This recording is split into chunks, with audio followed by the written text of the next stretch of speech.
Welcome to the podcast. We do recover with Jared Miller, your host. And I'm Dr. Terry Sellers, your co-host. This is a podcast about recovery from addiction. We want to talk about what successful recovery can look like. Brought to you by Steps Recovery Center and the St. George Hilton Garden Inn. Welcome to We Do Recover, episode 30. I'm your host, Jared Miller. Today I'm joined via the World Wide Web by your co-host and our medical expert, Dr. Terry Sellers. Yeah, that's right. I'm here. I'm actually here. The man, the myth, the legend. You know, it's just not the same whatever. without you, Sellers. We realized that last week. I got to express some gratitude, man. I love that you're here. Thank you. Well, thank you. I appreciate that. Absolutely. Just not the same without the doc in the house. I also have in the studio today the man that makes this thing possible. He's got our sexy new graphics going on. I've been putting this man to work and making him earn his pay. Sean Denovan. I push the buttons. He does a great job of pushing buttons. And finally, to our featured guest. She is an amazing lady. She is an upcoming author. She's a speaker. I am so excited to get her story today. How are you? I'm doing good. How are you? Malory Ruesch. Malory Ruesch. Boom. You ready for this? I'm ready as I can be. All right. This podcast was recorded in sunny St. George, Utah. Episode 30, part 1 is brought to you by none other than Steps Recovery Centers, where addiction ends and healing begins. I mean this. If you or a loved one need help, don't hesitate. Give them a call. 801-800-8142. In fact, I think Malory has a little experience that we'll get to later with Steps. Yes, we will. Good stuff. Good stuff. Okay. Well, we start off with new and goods. Dr. Sellers, what's going on in your world? Well, as you know, but maybe the listeners don't know, I've been playing golf basically for 2 weeks. It's been so much golf I can barely stand it. But it was lovely. Last week I was in Scottsdale, Arizona. We flew in Tuesday morning, drove straight to the golf course from the airport, played 18 holes, went back to the hotel, woke up the next morning, played 36 holes, played 36 the next day, played 27 the next day, and 36 the next day, and then flew home. That's more golf than one person should ever play in a week, but I've been playing golf, and I've been loving it. That's awesome, man. I'm so happy for you. And I need to take a page out of your book. Sometimes I get a little too, overwhelmed in the hustle and bustle of life. And sometimes you're a good example. Sometimes it's good to just unplug and take some, what do they call that? Personal care, personal love. That's foreign to me, but very important. Little self-care. Little self-care. Thank you, Doc. We appreciate you. All right. Yeah. Malory Ruesch, what's new and good in the world of Malory? So definitely I've been writing a book lately, which we'll get to later, but life has been awesome. Life is good. Life is something that I'm getting to experience for the first time, fully invested, fully in recovery. And that's pretty awesome. I love it. So I got to share a precious little moment. So I since we connected on social media, I follow you, see your stuff. Love it. You're doing awesome stuff. Yeah, totally motivating and inspiring. Gives me the juice to keep doing the stuff that I'm doing. I saw a video of you taking your daughter through the car wash. And I laughed so hard because it's such a cute, precious moment. I can remember going through a car wash and being scared to death. And I just thought, man, what a great example of the little things that sometimes we take for granted in our lives in recovery. Absolutely. Yeah, I have a 4-year-old little girl named Adelaide, which means the light of the world, and a 2-year-old. Her name is Ravi, R-A-V-I, and that means to own the world. And because of my addiction and everything I had done to my body, I honestly wasn't sure I'd ever be able to be a mom. And so every moment that I get with them is so important to me. And just being able to be that example and that role model and to actually show up and be there for them is 100% gratifying. You're a rock star. Thank you for that. Sean Denovan, I see you over there on your phone. You got to play a role in this thing, man. What's new and good in your world? I'm totally playing a role. I'm listening, making sure the levels are good. Man, I am Mr. Multitasker. You just don't appreciate it. That's all. There could be some truth to that. Now, new and good for me. Actually, I got another side hustle. Oh, are you serious? Oh, no. Yeah, so I might be going to Vegas or Branson, Missouri. To build another radio studio? Maybe. Really? So I got a consultation phone call this afternoon to find out. So Man, you're just building radio And stations. it's a smaller home studio for somebody. So, but there you go. You asked. That's what I'm doing. That's How- incredible. And I'll try not to leave when we record your podcast. I don't think people really appreciate just how much hard work has to go into one of these things, and we are so blessed to have Sean. Like, we really are. This thing would not be possible without Sean Denovan. He's amazing. He's getting contracted to build radio stations and podcast stuff. Matter of fact, you were bringing in what looked like military boxes the other day. Come to find out he did a podcast studio at the high school. Like, Oh yeah. They're little like mobile podcast boxes I make for the high schools to do. dude, So, That's awesome. you're on fire. You're on fire. Thank you. you're welcome. Hey, Appreciate it. Now back to your show. It's all about you, not me.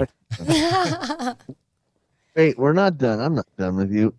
Las Vegas or Branson? Yeah, Wait, tell me about why Las Vegas or Branson. because the guy I'm going to be building it for spends time in Vegas and Branson. And he hasn't quite decided?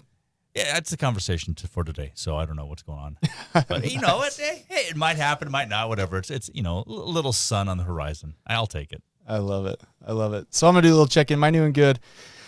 Man, I was having kind of some anxiety last night. I got some stuff going on in my world, and I made a phone call to a guy that's actually been on the podcast, John Red, and just had to, that poor guy, I just unloaded on him, and he gave me some really good perspective.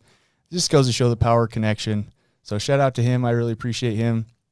And that's my new and good. Connection. Good. Brotherhood. I love it.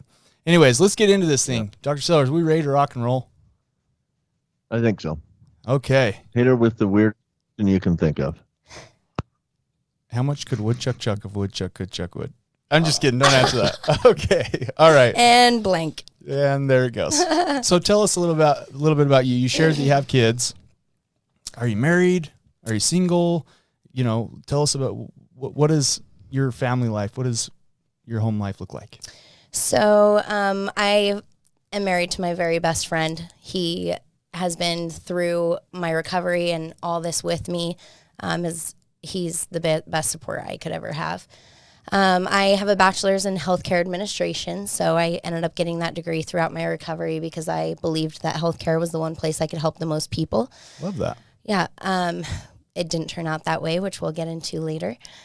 And today I get to celebrate recovery. Today I show up. Today I have friends. Today I've been with my job for 8 years, and I love it. I get to meet new people, and I've been able to, through my job and with my recovery, make a difference. So I think that's what's keeping me there, Nice. I'm gonna slow you down for a minute though. What is your husband's name? Wesley Ruesch. Wesley Ruesch. What a great support. Yeah. Wesley may have a little surprise message for you this morning. Let's see if we can get it. Oh my gosh. Hey, it's a message from Malory Ruesch. Bet you didn't think you were going to hear your husband's voice in your headset today, but here I am. So, anyway, I just wanted to say how proud I am of you and how crazy it is to see how many people you've inspired and being able to express yourself in a way that a lot of people are afraid to. So, anyway, just wanted to let everybody know about the intro to your book and get them to read it because it's pretty catching, even though that a lot of people that aren't even familiar with addiction or people that are in addiction, it's something that I think they should read and come in contact with to be aware about it. So anyway, I'll let her get back to what she's doing. But anyway, love you, baby. Very proud of you. And it's crazy how many people you inspire. That sounds like a man that is very supportive. Very supportive. Thank you, Wes, for Hey, that leaving that was message. awesome, wasn't it? Yeah, way to get me all emotional right before I'm trying to Yeah. focus on not being. So this podcast does have a phone number. If you want to leave a message for Dr. Sellers, if you want to leave a message for a future guest that you see us, send out the little promo for the week before, give us a call and leave that voicemail. It's 801-410-0676. Did that give you enough time to... No. What was happening there? There was some... Oh, man. Just a lot of love and gratitude or what? Oh, yeah. Wes and I met each other at a very broken time in both of our lives. I had just gotten out of jail. I was in super early recovery, and he had been through a lot in his life to where he had just given up on what, he wanted most. And we've been able to be there for each other throughout both of, our lives. And honestly, in the beginning of my story, I mean, we met at first when I was 16, just for a few minutes, and I didn't realize I was meeting my husband at that point. Life had brought us together a couple times after that, and right as I had got out of jail, I ended up going to this house, you know, being in the old negative behaviors of trying to get the money that I was owed, and knocked on the door, and he answered, and he ended up taking me out of the homeless shelter, giving me a place to live.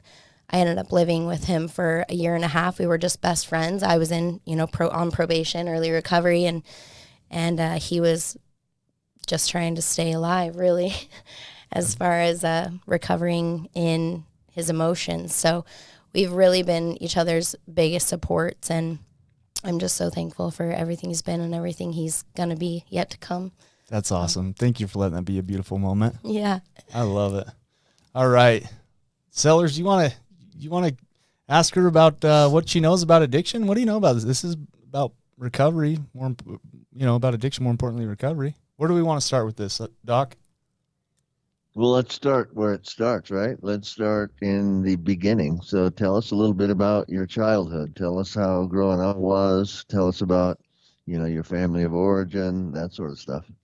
Absolutely. So most of my childhood was just my mom and me and my sister. My mom was a single mom.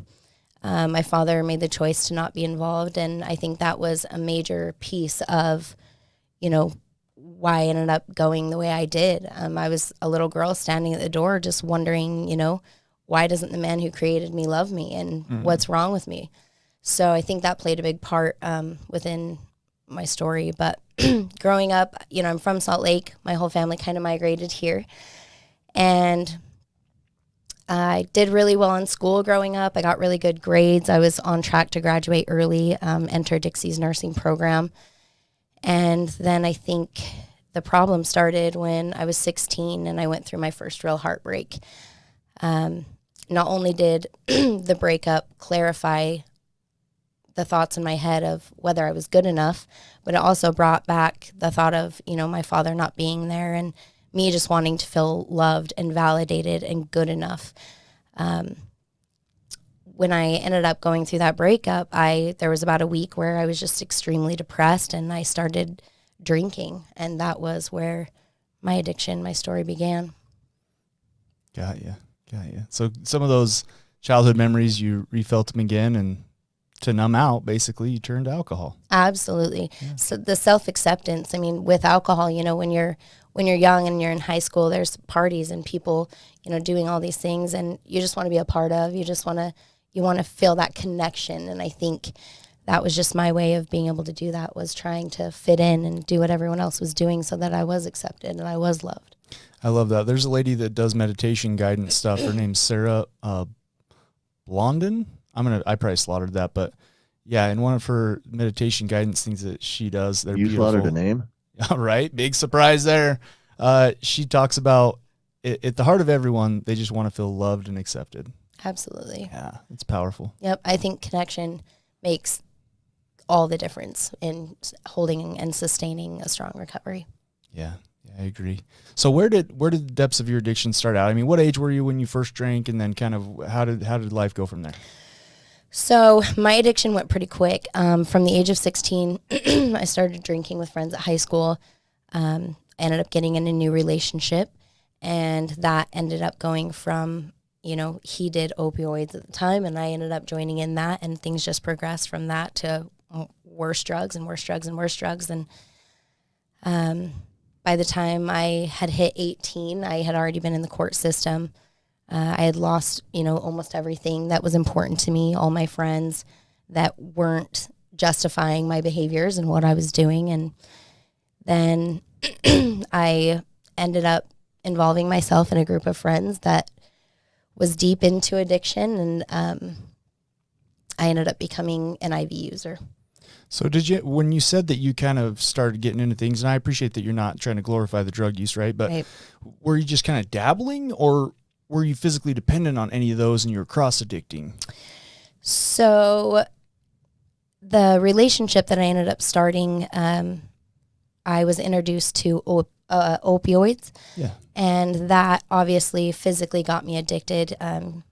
the person I was with had access to prescriptions. It was a big situation going on in the world. And so once we ended up running out of opioids, that lasted probably about 8 months or so, we were withdrawing. I mean, I was sitting in a bathtub, fully dressed, just bawling my eyes out, going through shakes. And his brother ended up actually bringing me a little piece of something and said, just take it, and ended up taking it. And little did I know I had just started my heroin addiction.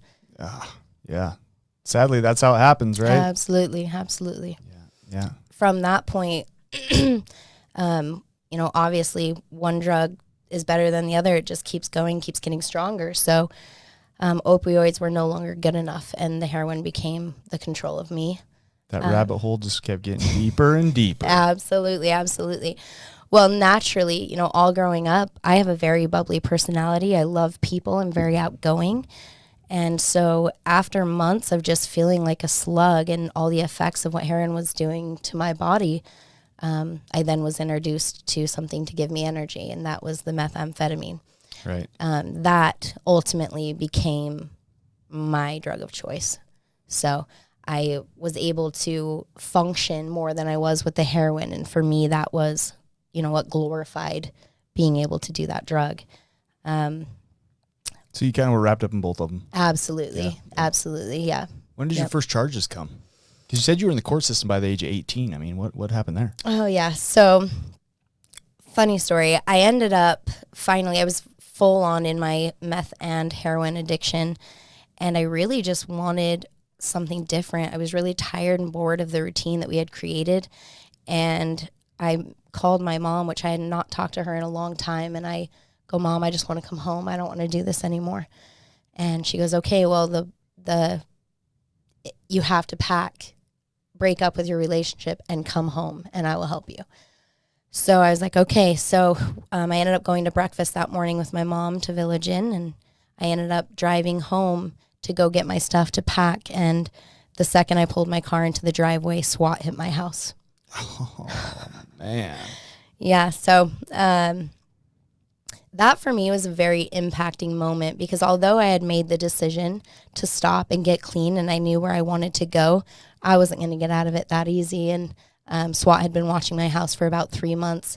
At this point, I was at a depth of transporting, dealing with very high individuals in the drug industry that the police were very interested in finding out about. Yeah. So the interest on that loan that you'd been taking out all that time, you'd been partying and woo, Yep. right? It Time to pay it finally back. came a call. Absolutely. Dr. Sellers, what do you think of all this?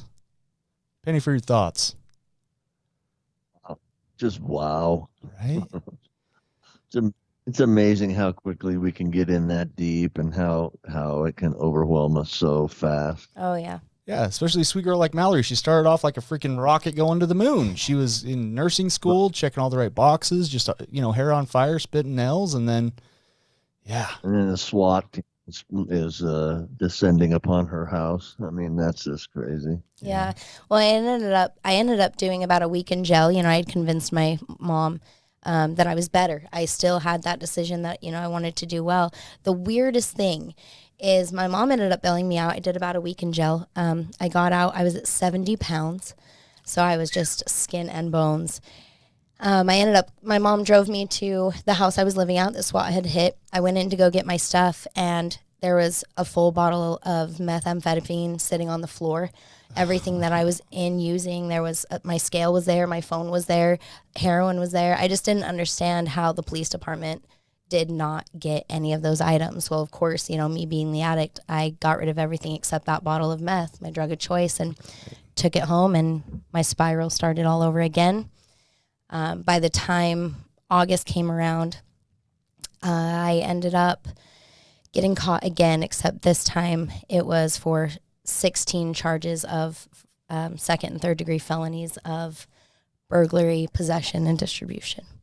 That's so powerful that you just said right there, because a lot of times that's why jail doesn't always work, right? Because sure, you can have forced abstinence, forced sobriety, whatever you want to call it, but then as soon as you return back to that environment, it's like nothing's changed. You're basically just putting the pause button on time for them, and then right, Sellers? What do you think on that?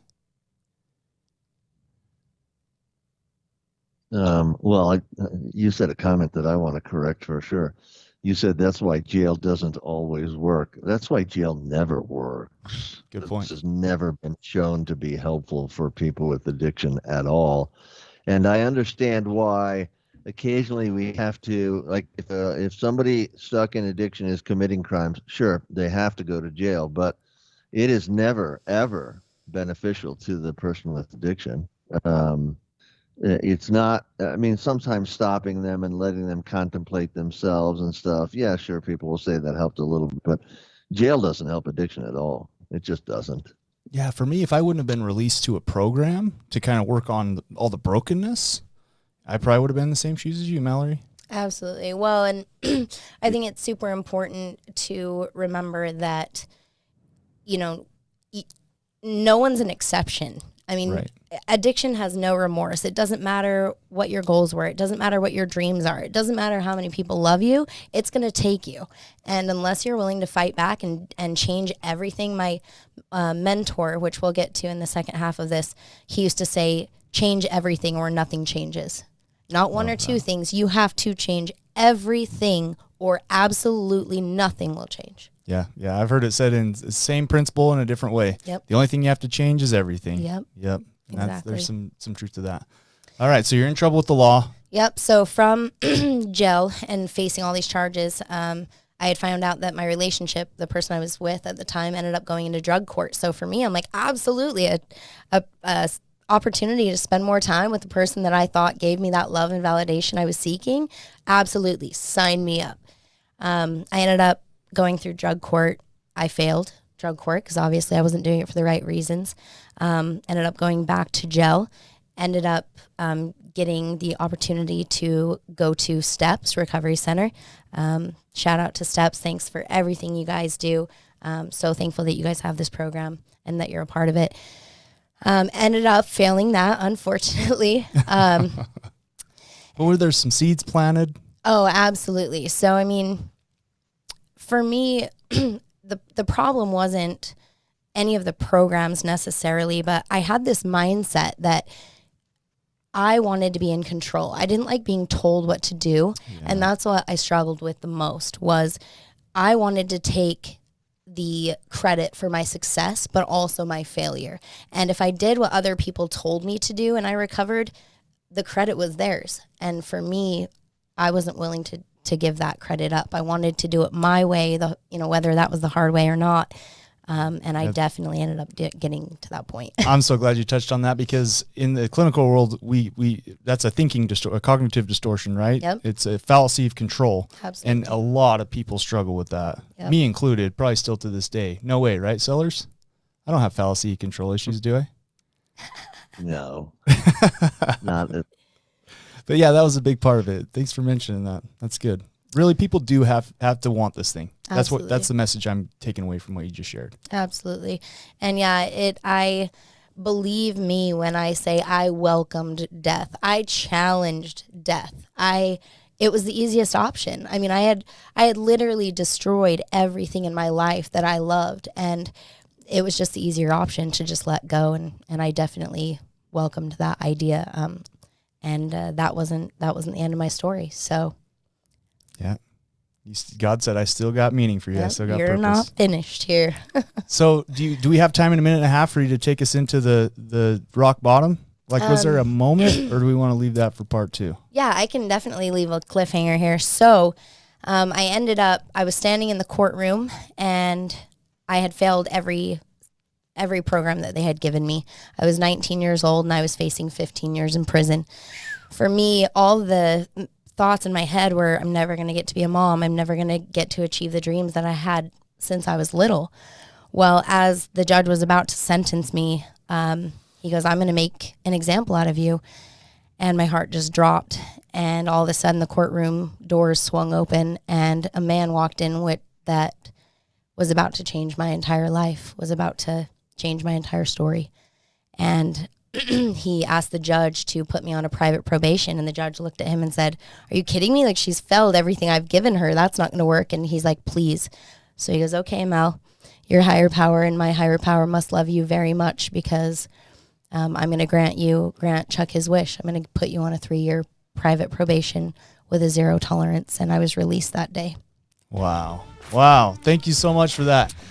Malory Ruesch, everybody, part 1. Be sure you stick around for part 2, for the coming out of her rock bottom, her life in recovery today, and some of the cool stuff that she's got going on right after this 30-second break from our sponsor. You are listening to We Do Recover with Jared Miller and co-hosted by Dr. Terry Sellers. We'll be right back after this short break with more of We Do Recover with Jared Miller, sponsored by Steps Recovery Center and the Hilton Garden Inn. I'm Desmond Lomax, one of the clinical executives here at Steps Recovery, and once you become with the Steps family, you're just a part of the Steps family. A lot of us have overcome substances, overcome addiction, and now we're able to help other people. Second of all, we're also going to help you in a way where you can afford to be helped.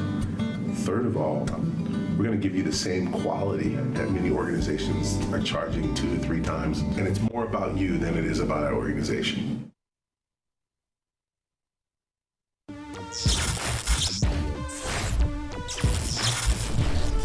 We welcome you back to We Do Recover with Jared Miller, co-hosted by Dr. Terry Sellers. Brought to you by Steps Recovery Center and the St. George Hilton Garden Inn. And now with part 2 of our podcast, Jared Miller and Dr. Terry Sellers. And we're back from that little 30-second commercial break. Thank you so much for sticking with us. So in part 1, Malory shared kind of her life and her relationships today. She shared what the depths of her addiction took her to. And now my favorite part 2 of episode 30 here, we're going to get into her life in recovery after her rock bottom. Before that, though, episode 30, part 2 is brought to you by the Hilton Garden Inn. It's always sunny and bright at the Hilton Garden Inn, St. George, Utah. If you're traveling through southern Utah or your loved ones looking to a little getaway, definitely give them a Google search. Just type in Hilton Garden Inn, St. George, Utah. They have amazing amenities. We love those guys. All right. So Chuck comes in. Man, who was Chuck? You left me on the cliffhanger because I'm thinking to myself, like, oh, who's Chuck and how come Chuck didn't come into my life when I was in a courtroom? Yeah. It was. Oh, go ahead. No, sorry. I just said exactly who's this guy. I want to know who this guy is. That sounds amazing. Yeah. That was a perfect cliffhanger. He a miracle. He absolutely deserves every bit of credit for where I am and where I'm at today. But as I was standing in the courtroom and this was happening, I was just baffled. I had no idea who this man was. I had never met him in my life. And so they ended up releasing me. I walk out of the courtroom and Chuck goes, "Okay, I'll see you in a month, this date, this time, to come do your drug test." And I looked at him. I was like, "What?" And he's like, "Yeah, like, see ya." Well, obviously, I was not in the state of recovery. You would think that something that powerful would be a second chance that I would take advantage of, and that's not where my mind was at. Yeah. So I ended up running amok again for about a month. I ended up stealing my mom's car, going to Vegas, using, and coming back. Well, Chuck ended up calling me. It was the day before, or a week before, I had to go test, and he called me and he goes, "Mal, I need you to come into my office." And I'm like, oh, great. Well, at this time, I had track marks up and down my arms. I had just been up all night in Las Vegas, stole my mom's vehicle. And so I ended up showing up, and he goes, "I need you to drug test." And so I tried to do the whole fake pee thing, right? Yep. Because we've all tried that terrible behavior. And it did not work. Did not work. So he ended up sitting me in this room, and he goes, "Mal, clearly you've been using." And I was like, "Yeah." And he goes, well, he grabbed a paper from the fax machine. He sat down at his desk and he started filling it out. And I go, "What's that?" And he goes, "Well, you're on a 0 tolerance and you've messed up. So you're going to prison." And he started filling out this paper. And that for me was the ultimate breakdown. Yeah. I had an opportunity to fix it and I didn't. And so I just started bawling and begging. And I was like, please, please, please, please don't send that paper in. Like, I can live life normally. I can do it on life's terms, and I can be someone that people are proud to follow.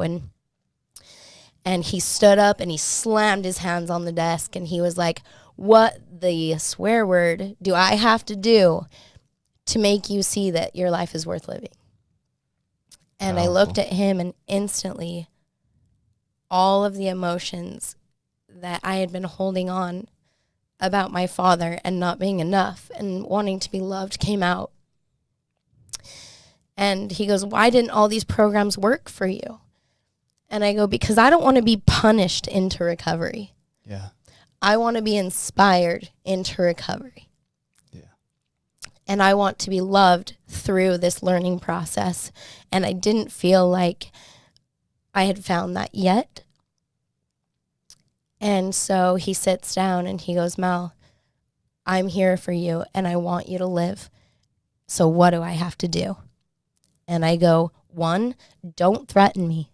Don't try to take my freedom. Like, I'll run. Right. You may have had a defiance. Absolutely. Disorder. Absolutely. Oppositional defiance. Yep. I was like, tell me I can't do something. Watch me go do it. Yep. Negative or positive. I'm going to prove you wrong, right? Some good insight on you, though. So I go, just be there for me. Well, he ended up giving me an assignment, and this assignment changed my entire life. And it's also something that I've been able to implement into my book, which we'll get to later. He gave me 6 months of what he called check-ins. So every night for the next 6 months, I was required to give him a call. If he answered, we would have a conversation about how my day went. If he didn't answer, I was required to leave a 1-minute voicemail. I asked him, what is this going to do for me? And he goes, it's going to do a few things. 1, it's going to tell me that you're alive. 2, I'm going to be able to know whether you're clean or not by the sound of your voice and by what you're talking about, what your focus was of the day. So I go, okay, well, over the next 6 months, I had built a relationship with this man and this probation officer, this influence that I had been wanting my whole life with a father. Yeah. Yeah. He stepped in and played that father figure role, gave you connection. Yep. Yeah. Yeah. Accountability, Absolutely. forced accountability. Yep. Yeah. So it's funny because, at the times he would answer, we were laughing and joking, and he was a man that this world doesn't have enough of. But at the end of that 6 months, my check-ins were done. Well, I ended up calling the day after my 6 months was over, and he answered, and he's like, Mal? And I was like, yeah, hey, just want to let you know how my day went. And he goes, Mal, your check-ins ended yesterday. Yeah. And for most people, they would be happy about that. But for me, I never wanted that to end. Yeah. Like, that was hard for me. It was fulfilling a need that you'd had since you were that little girl. Absolutely. Yeah. Absolutely. I had finally made the connection that was going to keep me clean. Yeah. And anyway, I finally had to do something to get my mind busy. And that's when I decided that I'm going to pursue school. And I ended up going for my bachelor's degree in healthcare. That at first everyone was like, Mal, you can't go into healthcare. Like, do you understand how many felonies you have on your record? Like, you're definitely not going to make it. Love the naysayers. Yeah. So me, right? That Oppositional mindset. defiance. Yep. Well, at first I almost tried to accept it because I wanted this to work this time. So I ended up changing my degree to a business degree and went through that for about 6 months. And I would see the medical students, and I knew that my heart was in the healthcare field. My mom was, a medical assistant, nursing. So that's where I definitely thought I was going to be able to make the biggest impact. Yeah. So I ended up changing my degree. That was your early recovery. You just went right into school. Yeah. Kind of after the 6 month check-ins. Now you're on some stable ground. Absolutely. I mean, you hear within Narcotics Anonymous, I was going to meetings. I was doing all the basic foundation pieces that I was given. I had gotten a sponsor. I was not working the steps yet at this time. I was just basically trying to get a grasp on living a normal life without the chaos that I was used to. Unmanageability, yeah. Then I ended up going to Chuck, and anytime something excited me or that I was having a hard day, just like with the check-ins, I wanted to talk to Chuck. So I called him and I go, my heart is in the healthcare industry. And he goes, then go for it. So I ended up going for the healthcare degree. And when I was getting near graduation, I was nervous. They were requiring a background check, and I knew for a fact that I was not going to pass that. So I hit that failure point. I'm kind of laughing over here because I've had that experience has happened to me so many times. You know how many jobs I haven't applied to because I thought, well, what's the point? They're going to do a background check and I'm not going to get the job. Right. And then one time I was standing in line with the guy at Subway. I saw he had a badge on at the place that I would have loved to have worked at. And I said, oh yeah, how is it there? And he's telling me, yeah, it's good. And tell me about it. And I said, yeah. And I was thinking about applying there, but I had, at the time, I've gotten them taken care of now, but at the time I had a couple felonies on my record. I said, yeah, I got some felonies on my record. And he said, dude, I've been to prison 3 times. I promise I have more felonies than you. And I thought, oh my gosh. Yep. Can I just say some of the most powerful and influential people that have, a high part in society, I mean, even cops, lawyers, people like that, they have a history. They have been through the darkest, deep depths of rock bottom. And that's why they're so good at loving people and influencing people and making a difference. And I think that's something that is important to realize too. I mean, even reflecting on Dr. Seller's story, I know him because he's a mentor and a buddy of mine, but I mean, it took somebody pushing you to go back to Doppel, right, Sellers? Yeah, for sure. I felt exactly like you're describing, and that is, I'm not going to go ask Doppel for my license back because there's no way they're going to give it to me because I'm such a snake and a squirrel. And, finally the owner of the treatment center that I went to kind of dragged me there and kind of made me go and ask for my license back. Otherwise, I might still be, working in a fast food restaurant or whatever. Yeah. So, yeah, thank heavens for those people. Absolutely. Yeah. So, did you get it? I'm sitting here on the edge of the cliffhanger. So I was getting close to that that graduation, and I get a knock on my door one night as I'm sitting, in my room journaling, and I go to open the door, and there was a envelope sitting on my doormat. So I pick up the envelope and I open it, and it was a complete 402 reduction of every charge on my record, clearing my record completely of all felonies and misdemeanors. That's amazing. Yeah, so I ended up getting to graduate, which is awesome. And just got to mention this, I went through 2 C-sections, both my babies throughout my degree. So that was awesome. Those were both tests of where I was at in my recovery and all the pain that was causing me. I ended up walking through my graduation about 3 weeks after I had my second baby. Wow. Yeah. That's amazing. Yeah. So did I apologize, his name? Chuck. Did Chuck have anything to do with those reductions? Absolutely. Yep. He was absolutely behind all of it for sure. And I think that's why he was so confident in telling me to go for my dreams, because, I started thinking like, what advocate would be telling me to go for something that he knew for a fact I was going to fail? I think he had that within his plans for a long time, and I just wasn't. He wanted to see if I was willing to fight for it. So he was ready to go to work if you were. Absolutely. Yeah. And the coolest part, I just got to brag a little more about my husband.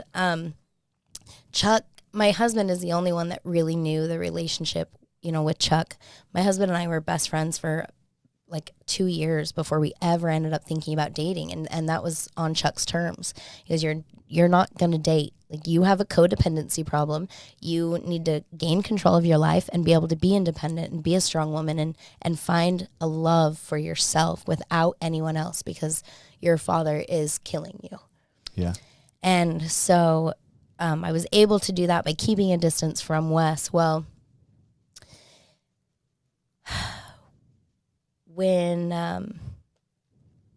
just blinked, of course. By keeping that distance, it only built the friendship that I have with Wes. And strengthened it. Absolutely, absolutely. And Chuck just kept reminding Wes, like, do not even think about it, buddy. I think he threatened his life a couple times.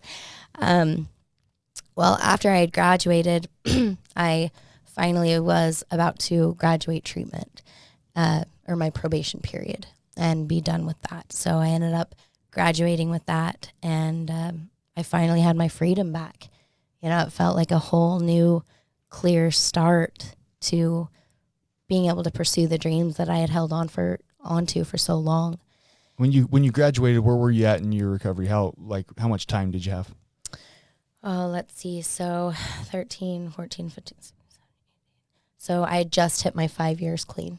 Wow. Yep. Wow, that's amazing. Yep. Chuck, what a great guy. How do we meet this guy? Where's he at today? So Wes ended up asking for Chuck's permission to propose. Oh, Yes. I Yeah, love this so, story. Oh, I know. He definitely was an amazing piece of my life. So, you know, I'm obviously in the excitement. I have a family. I'm marrying my best friend. I have my degree. I am on cloud 9. And I get so busy planning this wedding, and I just start bawling one night when I'm sitting in bed with Wes, and he goes, "What's wrong, Mel?" And I go, "We can't get married." And he's like, "What?" And I go, "I don't have a father to walk me down the aisle. Like, what am I going to do?" You know, like the ultimate scare for me was having to face this again. And Wes looks at me with no effort, and he goes, "Why wouldn't you ask Chuck?" Good job, Wes. So for the next 3 months, I was calling Chuck's phone, trying to get a hold of him, and I wasn't getting any responses. I kind of thought that maybe because I had graduated probation, you know, there was a legal aspect in not being able to have that contact or that friendship anymore as personal, Right. like a conflict of interest. So I just kind of started letting it go. It got closer to my wedding, and I had to have someone. So I ended up asking my grandpa, which I'm super thankful for. But we ended up choosing New Harmony to get married in. And the day before my wedding, I was packing everything. I was in a panic, right? I was about to enter the best day of my life, and I get a phone call.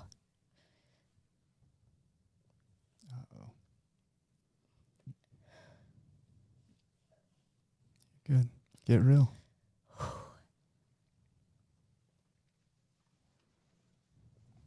I get a phone call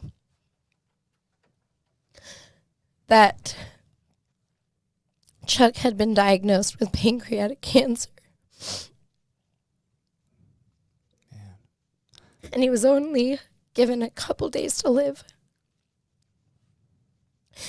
And this caller was one of his best friends that I had met a couple times within my addiction or within my recovery program. Yeah. And he was Chuck's best friend. And so he goes, he hasn't wanted anyone to know about this or see anyone, but he requested me to get a hold of you to see if you could come. Wow. So obviously my hair was half up. I was a mess. I was still in pajamas. I ended up dropping everything, getting in my car and driving to the address that he had given me. I walked in and his whole family was there, very silent. His wife came over and grabbed my hand and led me into his room where he was there, you know, connected to every machine that was keeping him alive. And I sat there on his bed and I kind of gave him crap. I'm like, you know, my wedding's tomorrow. Like, how are you going to walk, you know, how are you going to get there looking like this, fool? My way of trying to break that ice. And he grabbed my hand and he's like, "I'm so sorry. I haven't been answering your calls. I just haven't been able to face you yet." Yeah, he didn't want you to see him at his weak point. And I mean, the craziest thing was, you know, seeing someone that was such an advocate for recovery and addiction, such a beautiful person that has changed so many lives in so many states, going out that way. Yeah. Is extremely difficult. Yeah. Thank you for sharing that. Thank you for being vulnerable. Yeah. He ended up grabbing my hand. He goes, "I just want you to know that I will be there. I will be at your wedding, and I need you to make me one promise." And I was like, "What's that?" He goes, "I need you to start helping me do my work. I want you to tell your story, whether that means write a book or just help addicts like I've helped you, inspire them with love and inspire their recovery instead of the punishment aspect. And I made a promise. So. He needed to know his work was going to continue through you. Absolutely. He needed that piece. And I didn't realize the pressure of the promise that I had just made until, I was going from the worst day of my life to the best day of my life within 24 hours. And my wedding went great. Everything was awesome. And then 2 days into my honeymoon, I get the call that Chuck had passed. Man, that's got to be tough. You are a warrior, girl. You are a warrior. But on the positive note, so let's talk a little more about where we're going. I was gonna say, yeah, like that. I just wanted to sit in it for a minute, but that was super beautiful, and thank you for sharing that. And that's kind of brought you into what you're doing today, right? I mean, I feel like you're honoring that promise. So tell us a little bit about what's your life in recovery look like today, then. So I had to figure out a way that I was able to fulfill this promise and reach as many people as I could. And, I just kept making the joke to my husband that if I could clone myself and give myself, to every person that felt alone or felt unloved or needed support or guidance, just like Chuck did for me, I wanted to be able to do that. And I realized what better way to clone myself than to write a book of everything that I would tell someone if I was sitting right there in front of them. So it's a good way to reach the masses. Exactly. So I'm currently writing a 90-day recovery and healing program called The Way in 90 Days. And not only is there so much in it for, parents of an addict, the child of an addict, every piece of a family that needs help in healing and support that don't actually have an active addiction. It also has a 90-day step-by-step recovery program for the active addict. That's amazing. Yeah. And within, I love this. So when I first heard about your book, right, I'll admit, I'm guilty of this. I thought that it was a autobiography. Right. And then you kind of, and I'm like interested. So I'm like, send me, the intro. I want to check it out. Kind of get to know you a little bit better as coming on as our guest. And I was blown away. That wasn't it at all. I mean, there's a little bit, obviously it's about you because you were the one that stepped through this thing, but it's not an autobiography. So here's your big twist. For a long time, I was going to do an autobiography, but the problem was I sat down at my computer, and every time I tried to piece together my entire story in detail enough to write a book, there were parts that were fuzzy. I mean, there were parts I didn't remember. There were parts where I couldn't guarantee that my facts were straight because I was in active addiction. And I didn't want to put something out in this world that I wasn't 100% sure was going to make a difference. And so what I decided was I'm going to create a program that has every lesson that Chuck ever taught me, every activity that he gave me to heal, and I'm going to implement those into a 90-day recovery program. But also, I'm going to include parts of my autobiography. So each chapter, I'm starting off with a flashback, a very intense moment in my addiction of what got me to the lesson I'm about to teach you later on in the page. So that your reader can have relatability. Absolutely. And it gives me credibility. Right. I'm not a healthcare provider as far as, addiction and recovery. And this is all based on experience and everything that Chuck had ever taught me that I know he would want passed on. So yeah, that's amazing. Sellers, it's been a minute since, what are your thoughts on this, man? First of all, this is a spectacular story. I mean, this is such a great story, and it's been heartwarming, and it's been touching, and it's been emotional for sure. I think everybody's fallen in love with Chuck, and Malory for that matter. But I appreciate this story because it's really a story of redemption and a story of the power of recovery. And I'm the reason I'm silent is I'm just sitting here just listening to this and loving every second of it. Yeah, it's cool to be a part of it firsthand, isn't it? It really is. Thank you so much. We appreciate you, Malory. I'm glad I'm here. You So- guys are doing awesome things. So Thank you. So where do people, we got a minute and a half left. Where do people go to get the book? How do they get it? How do they get involved with you? How do they reach out? So the publishing date is coming soon. My goal is I'm hoping to have it done near June. But I just want to make sure I don't forget anything. I do have a website. It's rueschrecovery.com. I can definitely create a link to give to Jared so that you guys are able to find that, but rueschrecovery.com. Yeah, we'll post it on the comments below this episode. Perfect. Sure. And on Ruesch for us, because it's RUESCH. Right, thanks. You are able to get the first free exclusive intro on my website, and that basically just has a little idea of what is coming for the book. I also do have a Facebook page, and that is Ruesch Recovery as well. That's a lot of just motivational posts and uplifting, things to get people staying and sustaining a healthy recovery and a happy recovery. And a way to get to know you and the things that are going on in your day-to-day, in your world, in your mind. Absolutely. I love it. Thank you so much for coming on. I got to give a quick little update. So Sober Society, we've been doing a fundraiser to help raise money for sober living. People are transitioning into sober living. And the update is we're at $750 as of today. So go to this Facebook page, click View Shop, make sure you order your T-shirts. 50% of the profits go towards helping somebody. Let's hit that goal of $1,000. Thank you so much for coming on, Malory. You did Thank you amazing. for joining us today on We Do Recover with Jared Miller. Help us spread our message of hope. Like, comment, and share. If you have any topics or ideas for future shows, please share that on our Facebook page.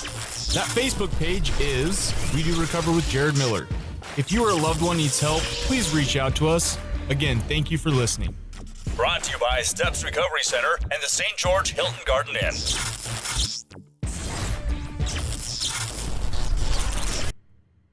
This has been a production from A Podcast Studio.